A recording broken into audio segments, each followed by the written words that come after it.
1절에서 6절, 16절에서 21절입니다. 한 절씩 교독하겠습니다. 세 번역으로.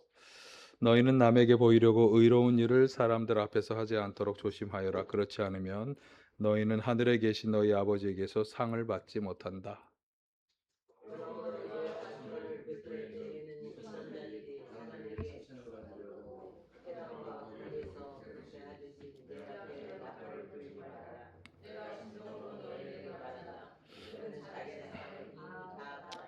너는 자선을 베풀 때에는 오른손이 하는 일을 왼손이 모르게 하여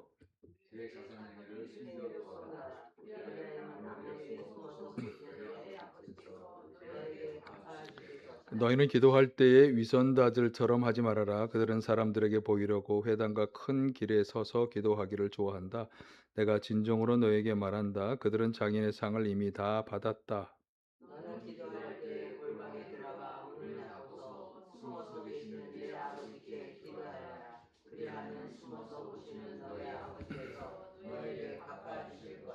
십 16절 너희는 금식할 때 위선자들과 같이 슬픈 기색을 띠지 마라. 그들은 금식하는 것을 남에게 보이려고 얼굴을 흉하게 한다. 내가 진정으로 너에게 말한다. 그들은 자기네 상을 이미 받았다.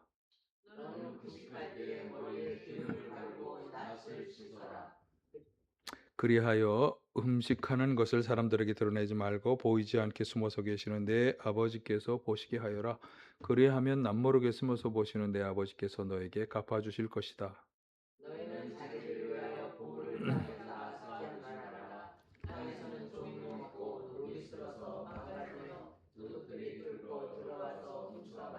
그러므로 너희를 위하여 보물을 하늘에 쌓아두어라. 거기에는 좀이 먹고 녹이 슬어서 망가지는 일이 없고 도둑들이 뚫고 들어와서 훔쳐가지도 못한다.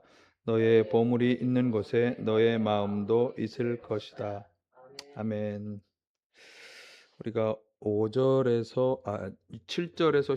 15절까지는 보지 않았는데 그 말씀은 이제 5절부터 사실은 예수님이 기도에 관한 교훈을 주시는 말씀이에요. 그리고 나머지 부분들, 오늘 읽은 부분들하고는 좀 다른 그런 주제의 말씀이기 때문에 오늘은 일관된 주제,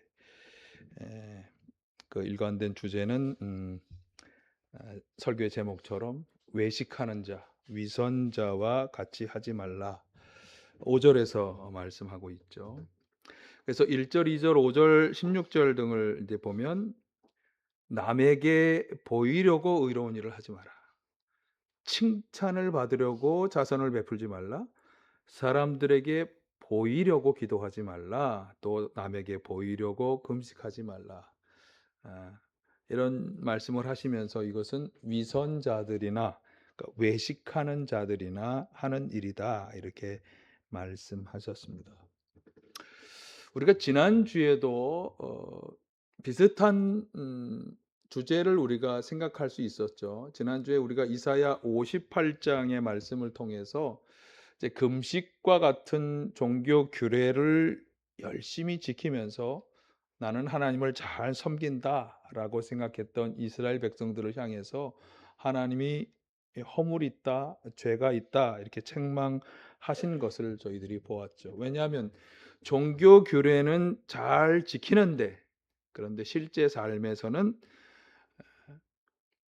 향락만 찾고 일꾼을 혹사하고 다투고 싸우고 주먹질하는 사람들이었기 때문이에요. 그래서 하나님을 섬기는 종교 규례와 실제 삶이 아주 다른 위선자들이었죠. 예수님께서 당시 종교 지도자들을 위선자, 외식한 자라고 부르신 이유도 마찬가지예요. 그들은 겉과 속이 다른 사람들, 그래서 말하는 것과 행동하는 것이 다른 사람들이었어요. 근데 하나님께서 기뻐하시는 것은 뭐였죠?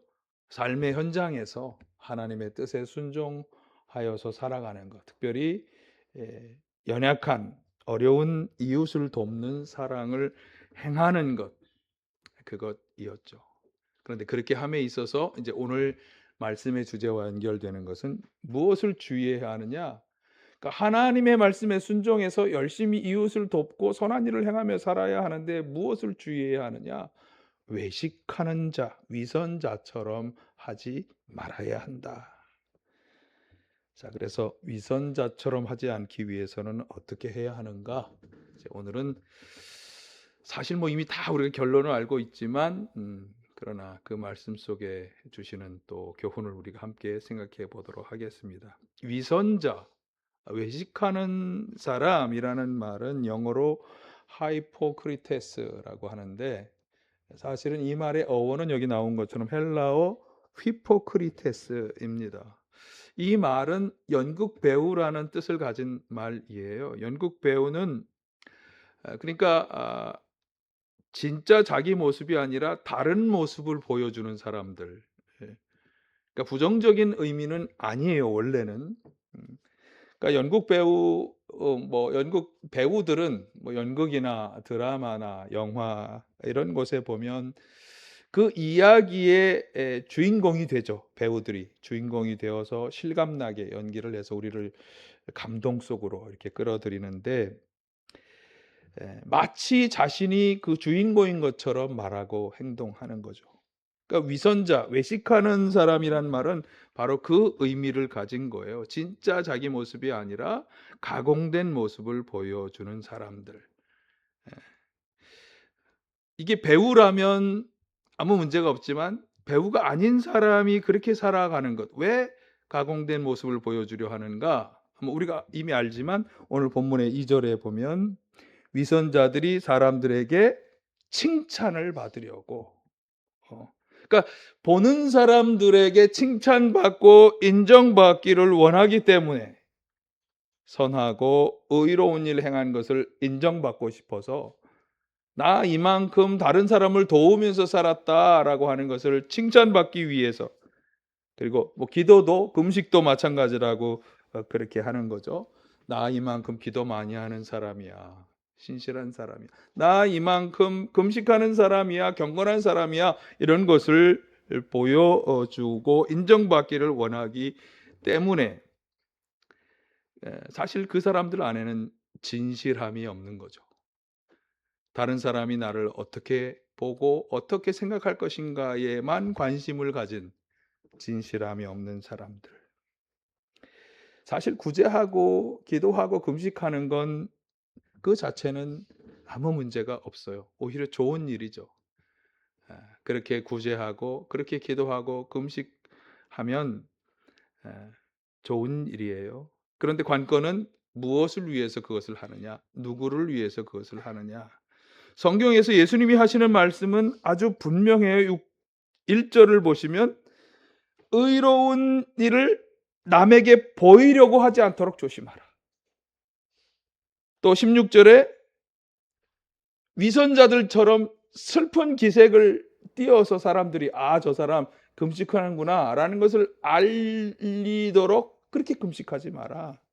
2절에 칭찬받으려고 네가 한 자선 행위를 나팔 부듯이 사람들에게 다 일일이 말하지 마라. 5절에 기도할 때 위선자들처럼 큰 모퉁이에 서서 나 이렇게 기도하는 사람이야 라고 하는 것을 보여주듯이 하지 말라. 그러니까 예수님께서는 그렇게 인정받고 칭찬받으려는 동기로 행하는 것은 위선자들이나 하는 일이다. 그러니까 위선이라고 아주 단정지어 말씀하고 있어요. 그래서 외식이라고 하는 것은 좀 연극 배우 쪽에 가까운 번역이고, 위선이라는 번역이 우리가에게 좀 더 이렇게 직감적으로 오는 번역인 것 같아요. 그래서 예수님은 사람들에게 보이려고, 사람들에게 인정받으려고 하는 그 동기 자체가 잘못되었다. 자, 그러면 어떤 동기로 해야 하는 것인가? 자, 오늘 본문 말씀을 보충하기 위해서 바울 사도가 하신 말씀을 좀 인용해 보겠습니다. 어떤 동기로 일을 해야 하는가? 데살로니가전서 2장 4절에 보면 우리는 하나님께 검정을 받아서 맡은 그대로 복음을 전합니다. 복음 전하는 것을 예를 든 건데, 자, 우리가 이렇게 하는 것은 같이 보실까요? 우리가 이렇게 하는 것은 사람의 환심을 사려고 하는 것이 아니라 우리의 마음을 살피시는 하나님을 기쁘게 해 드리려고 하는 것입니다. 예. 내가 하는 이 일이, 그게 이제 복음을 전하는 일이지만, 이 일은 사람의 환심이 아니라 하나님을 기쁘게 해 드리는 동기로 나는 이 일을 한다. 이것을 아주 분명하게 말씀했어요. 자, 종과 상전의 관계에 대해서 말씀하는 구절에도 나오는데, 골로새서 3장 22, 23절을 보실까요? 사람을 기쁘게 하는 자들처럼 눈가림으로 하지 말고 주님을 두려워하면서 성실한 마음으로 하십시오. 무슨 일을 하든지 사람에게 하듯 하지 말고 주님께 하듯 진심으로 하십시오. 무슨 일을 하든지 사람에게가 아니라 하나님께 하는 것처럼 진심으로 하라. 그러니까 이 바울 사도의 권면은 사람을 동기로 하지 말고 하나님을 동기로 삼아서 해야 한다. 하나님에게 초점을 맞추고 하나님을 기쁘시게 하나님께 영광을 돌리는 그 동기를 가지고 일을 해야 한다. 구제도, 기도도 그렇게 해야 한다. 그래서 하나님을 염두에 두니까 하나님이 보실 것에 대한 두려움을 가지고 진실하게, 성실하게 해야 한다고 하는 것입니다. 자, 여기서 꼭 우리가 한 가지 짚고 넘어가야 할 것이 상에 관한 이야기입니다. 상. 남에게 보이려고 혹은 다른 사람에게 칭찬과 인정을 받기 위해서 하는 행위에 대해서 상을 받지 못한다.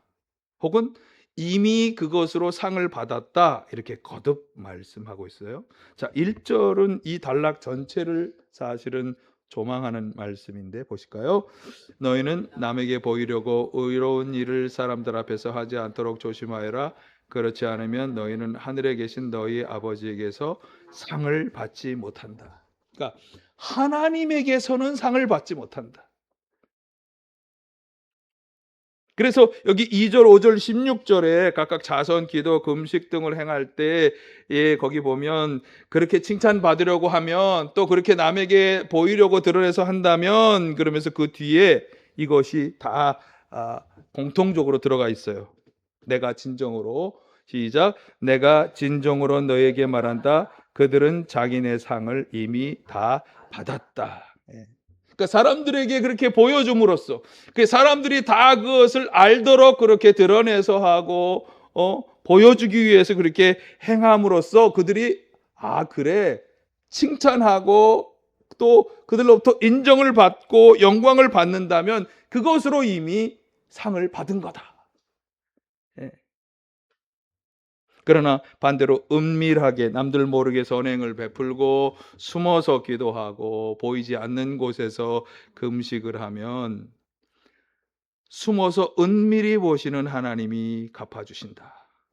그러니까 하나님이 일부러 숨어서 은밀히 보시는 건 아니죠. 우리가 보지 않는, 우리가 알 수 없지만 그러나 하나님께서는 다 보시고 아시고 갚아주신다. 3절 4절에 보세요. 자선 행위를 숨겨두어라. 그러면 아버지께서 갚아주신다. 6절에 기도할 때도 골방에 들어가 문을 닫고 기도하면 그럼 숨어 보시는 아버지가 갚아주실 것이다. 18절에도 금식할 때 사람들에게 드러내지 않고 보이지 않게 드러낸 기세가 하지 않고 한다면 숨어서 보시는 아버지께서 갚아주실 것이다. 예. 그러니까 일부러 숨어서 보시는 건 아니에요. 우리가 알아차리지 못하게 다 보시고 아시고 갚아주신다. 하나님께서 우리의 모든 것을 다 아시기 때문에 다 아신다고 하는 생각을 가지고 살아가는 것이 그래서 굉장히 중요하고 필요한 일입니다. 물론 조심스럽기도 하죠. 다 아시고 보신다 그러니까 내가 하는 사사로운 이런 정도의 죄쯤이야 라고 생각할 수도 있는 것들도 다 보시고 아시기 때문에 그러나 그렇기 때문에 또 하나님이 우리가 드러내지 않고 행하는 것에 대해서 갚아주신다. 여러분 다 보시고 아시는 하나님이 갚아주신다. 이 분명한 확신을 가져야 할 줄로 믿습니다. 그래서 현실에서 뭐가 좀 이렇게 확 드러나지 않을 때 이 구절을 꼭 기억하세요. 숨어서 보신 하나님이 다 아시고 갚아 주신다. 예. 자, 그런데 여기서 주의해야 하는 것이 있습니다. 상에 관한 말씀을 드렸고, 드러내 보이는 사람들에게는 하나님으로부터 상은 없다.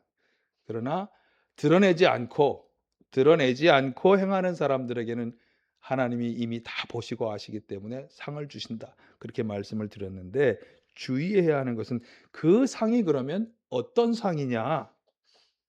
거기에 관한 것을 저는 19에서 21절이 다루고 있다고 생각해요. 원래 19에서 21절은 다른 주제, 앞에 맥락과는 다른 주제, 이건 하늘의 보물을 쌓으라는 주제에 관련된 말씀인데, 아니 렉처놀이에 보니까 이걸 붙여놨어요. 저도 붙여서 생각해 본 적은 없었어요. 그런데 렉처놀이가 붙여놔서 열심히 생각해 보았어요. 왜 붙여놨을까? 아버지가 갚아주시는 상과 밀접하게 연관되는 구절로 우리가 해설할 수 있구나. 그래서 오늘 저는 그렇게 해설을 해보려고 합니다. 원래 저는 단락을 끊어서 같은 주제끼리 묶는데, 오늘은 다른 주제지만 같은 연관을 보여주는 것으로 제가 렉처너리를 받아들이고 해설을 하려고 합니다. 그러니까 하나님이 갚아주시고 상을 주신다 그럴 때 사람들이 흔히 기대하는 것은 뭘 여러분 기대하시죠? 내가 하는 어떤 일에 하나님이, 은밀히 보신 하나님이 갚아주시고 상을 주실 거야.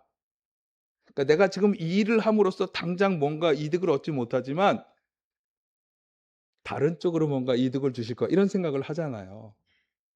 그렇지 않으세요? 그러니까 우리가 흔히 기대하는 걸 뭐냐면, 나왔나요? 네, 나왔네. 우리가 이 땅에서 가질 수 있고 누릴 수 있는 상급을 주실 것을 기대해요. 그렇잖아요. 근데 바로 이 점에 대해서 지금 19, 21절에서 다루고 있는 거예요. 이 땅에서 그것을 받으려고 하는 것이 얼마나 허상인가를 지적하는 거예요. 그렇게 해석하니까 연결이 되더라고요. 자, 한번 그런 점에서 19에서 21절 한번 같이 다시 보실게요. 시작. 너희는 자기를 위하여 보물을 땅에다 쌓아두지 말아라. 땅에서는 좀이 먹고 녹이 슬어서 망가지며 도둑들이 뚫고 들어와서 훔쳐간다. 그러므로 너희를 위하여 보물을 하늘에 쌓아두어라. 거기에는 좀이 먹고 녹이 슬어서 망가지는 일이 없고 도둑들이 뚫고 들어와서 훔쳐가지도 못한다. 너의 보물이 있는 곳에 너의 마음도 있을 것이다. 자, 자기를 위하여 재물을 쌓아두지 말라는 말로 시작이 되는데, 자, 사람이 땅에 재물을 쌓으려고 하는 이유가 무엇일까요? 여기 있는 것처럼 자기를 위하여 쌓는 거죠. 근데 그 자기를 위한다는 건 뭐죠?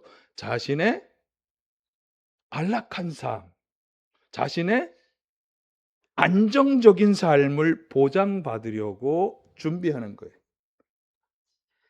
그걸 오늘날 우리들의 삶의 대표적인 경우로 들어가면 연금, 그죠? 연금이 좀 풍성해야 노후가 좀 안정되고 불안하지 않다. 그렇게 우리가 생각하죠. 그런데 그렇게 쌓아두지 말라고 하는 이 말씀은 그러면 뭐냐? 그러니까 그렇게 자기 삶을 보장받으려는 인간적인 노력을 내려놓으라는 말이에요. 그렇게 쌓아두지 말라는 것이니까. 하지 말라는 거니까. 그렇게 하지 말라는 거예요. 그럼 그렇게 하지 말라고 하는 이유가 있겠죠? 자, 이유는 잠깐. 그러면 그렇게 자기 삶을 보장받으려는 인간의 노력을 내려놓으라는 말씀은 우리가 오늘 살펴보지 않았지만 기도에 관한 가르침 중에, 주기도문 중에 일용할 양식을 구하라는 가르침과 사실은 일맥상통하는 가르침이에요. 자, 일용할 양식을 구하라는 것은 매일매일 하나님으로부터 받아서 주시는 것으로 만족하고 감사하며 그것을 주시는 하나님을 의지하는 삶을 살아가야 할 것을 강조하는 말씀이에요. 그러니까 뭔가 내일 모레 급히 우리 만나를 먹을 때도 하나님이 그날 먹으라고 그날 주시는 걸 먹게 하지 그 다음 날 거를 예비해서 만나를 쌓는 걸 허락하지 않으셨어요. 이게 하나님의 방식인 거예요. 그러니까 하나님은 매일매일 하나님과 함께하고 그분이 주시는 것으로 만족하고 감사하며 살아가는 삶을 살길 원하는, 이 삶의 가장 중요한 동력은 뭐냐? 하나님이 주시는 것으로 만족하며 살아가는 거예요. 내가 나를 위해 뭘 준비해서 보장받으려는 노력이 아니라, 그러니까 우리의 매일매일 만족하는 삶의 보장은 누구예요? 나의 노력이 아니라 하나님이신 거예요. 하나님을 의뢰하고 신뢰하고 그분이 매일매일 주시는 것으로 만족하며 살아가는 게 일용할 양식을 구하라는. 그러니까 여기서도 마찬가지 맥락인 거예요. 너희를 위하여, 자기를 위하여 보물을 땅에다가 쌓아두지 말라. 뭐 조금 있다가 그러면 그 보물을 어디에 쌓아라? 하늘에 쌓아라. 뭐 이런 식으로 말씀하는 것은 나의 삶에 대한 염려를 다 내려놓고 전적으로 하나님을 신뢰하며 살아가야 할 것을 말씀하는 거예요. 자, 그러면 여기 왜 자기 삶을 준비하는 노력을 내려놓으라고 하느냐? 19절 하반절에 이 땅에서 우리가 발을 디디고 살아가는 이 땅에서의 현장은 불완전해서 그것을 보장받을 수 없기 때문이라는 거예요. 자, 보실까요? 19절 하반절 시작. 땅에서는 좀이 먹고 녹이 슬어서 망가지며 도둑이 뚫고 들어와서 훔쳐간다. 여기 좀이 먹고 녹이 슬고 훔쳐가 버린다. 그러니까 이거는 뭐 우리가 좀은 잘 아시죠?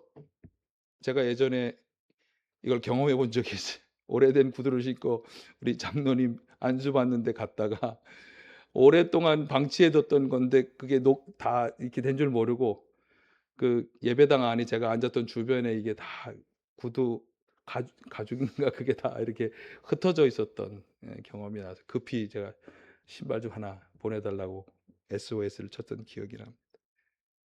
그러니까 망가지는 거예요. 내가 뭘 좀 준비했어도 망가지는 거예요. 녹은 뭐죠? 녹이 슬면 그 문건은 쓸모가 없어요. 쓸 수가 없어. 그러니 그것을 보관해봤자 소용이 없는 거예요. 또 도둑 다 훔쳐가 버리는 거죠. 내가 쌓은 거 소용이 없어. 다 훔쳐가 버리니까. 그러니까 우리의 이 땅에서의 재물이 그렇듯이 우리의 삶은 그런 불안과 위험을 안고 있다고 하는 거예요. 이 땅에서 그것을 재물을 쌓을 수 없는 것처럼 이 땅에서 우리가 자기 삶을 보장받은 것들은 보장받을 수 없다는 거예요. 보장받을 수 없다는 거예요. 그래서 말씀하는 게 20절에 너희를 위하여 보물을 하늘에 쌓아두어라. 거기에는 좀이 먹고 녹이 슬어 망가지는 일이 없고 도둑이 뚫고 들어와서 훔쳐가지는 못한다.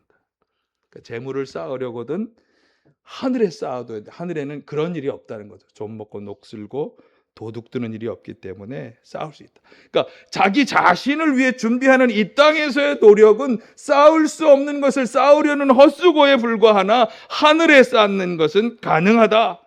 그런 말씀이에요. 자, 여기서 주의해야 합니다. 그럼 하늘의 재물은 어떻게 쌓을 거냐? 열심히 교회에다 헌금을 바치라는 말이냐? 그거는 절대로 아니에요. 그거를 이용하는 게 이단이에요. 그래서 이런 식으로 말한다면 이단이에요. 목사가 만약 이런 식으로 설교한다면 그러니까 여러분 열심히 교회 헌금을 바쳐야 하늘에 쌓는 겁니다라고 설교한다면 이단이에요. 이단. 잘못된 얘기를 하는 거예요. 자, 그러면 이 말씀은 우리가 어떻게 이해해야 할까? 누가복음 12장 33, 34절에는 오늘 본문과 같은 평행 구절이에요. 성경에는 그런 평행 구절들이 꽤 많아요. 마태복음에서 이야기한 구절을 그러니까 주로 마가복음에서 이야기한 것들을 마태나 누가나 요한에서 좀 다른 방식으로 같은 얘기인데 이게 더 추가적으로 설명하는 구절들이 있어요. 지금 이것도 마찬가지예요. 오늘 본문 마태복음 6장 19에서 21절과 평행 구절이 누가복음 12장 33, 34절인데 하늘의 재물을 쌓는 방법을 이렇게 소개하고 있어요. 한번 보실까요? 시작. 너희는 너희 소유를 팔아서 자선을 베풀어라. 너희는 스스로를 위하여 낡아지지 않는 주머니를 만들고 하늘에다 없어지지 않는 재물을 쌓아두어라. 거기에는 도둑이나 좀의 피해가 없다. 너희의 재물이 있는 곳에 너희의 마음도 있을 것이다. 이 마지막 너희의 재물이 있는 곳에 너희의 마음이 있을 것이다. 이건 마지막 쪽에 설명이 되는 것이니까 나중에 설명을 하기로 하고, 그 앞에 그러니까 소유를 팔아서 자선을 베푸는 것이 낡지 않는 주머니를 만들고 하늘에다 재물을 쌓는 방법으로 제시하고 있는 거예요. 그러니까 오히려 자기 소유를 나누어 주는 것이 재물을 쌓는 방법이라는 거예요. 자, 관련해서 목사님 너무 과도한 해석 아닙니까? 그걸 그렇게 인과관계로 설명하면 안 되지 않습니까? 이렇게 이의를 제기하는 분을 위해서 마태복음 19장 21절에서 예수님이 젊은 부자에게 하신 말씀을 제가 인용할게요. 보실까요? 시작. 내가 완전한 사람이 되려고 하면 가서 소유를 팔아서 가난한 사람에게 주어라. 그리하면 하늘에서 보화를 차지하게 될 것. 여기서는 예수님이 분명히 인과관계를 밝히고 있죠. 그러니까 축복으로 모았던 그 소유, 재물을 사용하여 가난한 이웃을 섬기고 그들을 사랑하는 일이 하늘에서 보화를 차지하는 일이 될 것이다 라고 했는데, 오늘 본문의 맥락처럼 그게 하늘의 보화를 쌓는 일이 된다, 그런 말씀이에요. 그러니까 하늘의 재물을 쌓는 것은 보화 자체를 쌓는 말씀이 아니에요. 우리가 헌금을 많이 교회에 드려서 그 헌금이 하늘에 쌓여진다는 말이 아니에요. 그런 말이 아니라 하나님이 그것을 기뻐하고 인정해 주신다, 이런 말씀이에요. 하나님이 인정해 주시고 기뻐해 주신다.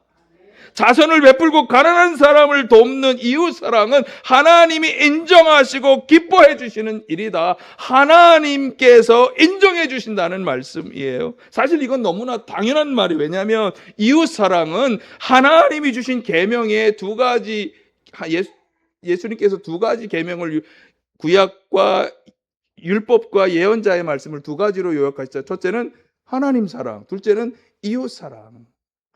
그러니 하나님이 기뻐하시는 일이죠. 또 마지막 심판 때의 비유에서 하나님이 그 사람들을 지옥으로 가라 혹은 천국으로 가는 판정을 어떻게 내리신다 그랬어요? 지극히 작은 자 하나에게 한 것이 곧 나에게 한 것이라고 판단하신다 그랬잖아요. 그러니까 이웃사랑은 하나님이 너무나 기뻐하시는, 하나님이 가장 인정해 주시는 그런 핵심적인 일이 되는 거죠. 우리가 모았던 소유, 재물을 이웃을 섬기는 일을 위해 사용해야 할 줄로 믿습니다. 그것이 하늘의 재물을 쌓는 일이고 하나님께 인정받는 길이라고 하는 것을 꼭 잊지 마시기를 바랍니다. 그래서 이렇게는 이야기할 수 있겠어요. 우리 교회는 이웃을 섬기는 일에 재정의 50%를 사용하고 있습니다. 그러니 여러분, 그것을 위해서 거기에 관련된 헌금을 많이 드리십시오. 이렇게는 할 수 있겠지만, 그냥 헌금을 드려라라는 말은 본문에 대한 생각을 전혀 잘못한 거다, 이렇게 보시면 되겠어요. 자, 21절도 이런 관점에서 해석해야 합니다. 자, 한번 21절도 보실까요? 내 보물이 있는 그곳에 내 마음도 있느니라. 자, 귀하게 여기는 것에 마음이 가는 것은 당연한 일이에요. 따라서 불안을 해소할 수 없는 이 땅에 우리의 마음을 둘 것이 아니라 하나님께 우리의 마음과 관심을 두어야 한다.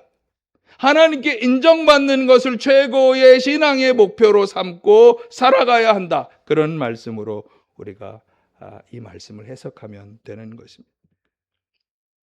우리가 행하는 구제와 기도와 금식은 그런 종교 규례 혹은 선한 행위는 은밀히 보시는 하나님이 갚아주시고 상을 주시는 일임에 틀림이 없습니다.